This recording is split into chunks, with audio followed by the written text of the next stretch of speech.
வணக்கம், welcome to my channel to C Usha. இன்னைக்கு நம்ம பார்க்க போறது சட்டுன்னு செய்யக்கூடிய ரவா கஞ்சி எப்படி செய்யறதுன்னு பார்த்தலாமா? அதுக்கு முன்னாடி இது வரைக்கும் நீங்க சப்ஸ்கிரைப் பண்ணலாம் பண்ணிட்டுருங்க. பக்கத்துல இருக்க பெல் ஐகானையும் அழுத்திட்டுருங்க. ஃபர்ஸ்ட் அடுப்புல கடாய் வச்சிருந்து 3 டேபிள் ஸ்பூன் அளவுக்கு ரவையை சேர்த்துக்கலாம். இது மீடியம் ஃபிளேம்ல 2 நிமிஷம் வறுத்துக்கும். 2 நிமிஷம் ஆயிட்டு இருக்கு, நல்லா வறுபட்டு இருக்கு. இது போதுமானது. இதுக்கு 300 ml தண்ணி விட்டுக்கும். இதை நல்லா கலந்து விட்டு 3 நிமிஷம் மீடியம் ஃபிளேம்ல வேக வச்சு எடுத்துக்கலாம். 2 நிமிஷத்துல இப்படி இருக்கும், 3 நிமிஷத்துல இது மாதிரி இருக்கும். இது போதும், நல்லா வெந்துட்டு இருக்கு. அடுப்பு ஆஃப் பண்ணிடலாம். இதை ஒரு கிண்ணத்துல டிரான்ஸ்ஃபர் பண்ணிடுவோம். இது ஆறட்டும். ஒரு கிண்ணத்துல 2 கரண்டி அளவுக்கு தயிர் சேர்த்துக்கலாம். 200 ml தண்ணி விட்டுப்போம். நல்லா கடைஞ்சிடுவோம். இப்ப இது ரெடியா இருக்கு.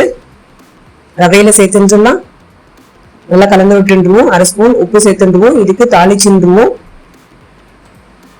1 ஸ்பூன் எண்ணெய் விட்டுப்போம். 1/2 ஸ்பூன் கடுகு, 1/2 ஸ்பூன் சீரகம், 1 காஞ்சி மிளகாய் சின்ன சின்னதா பீசஸா சேர்த்துருவோம். 1/4 ஸ்பூனுக்கு பெருங்காய பொடியை சேர்த்துட்டு அடுப்பு ஆஃப் பண்ணிட்டு எல்லாத்தையும் நல்லா கலந்து விட்டு தாளிச்சத கஞ்சியில சேர்த்துடலாம். கலந்து விட்டுடலாம். இந்த கஞ்சியை சிம்பிளா செஞ்சிடலாம். டேஸ்ட் டாப் கிளாஸா இருக்கும். நீங்க செஞ்சு பாருங்க. உங்களுக்கு எப்படி வந்திருக்கு கமெண்ட்ஸ்ல சொல்லுங்க. இந்த channel to C Usha like பண்ணுங்க, ஷேர் பண்ணுங்க, சப்ஸ்கிரைப் பண்ணுங்க. தேங்க்யூ.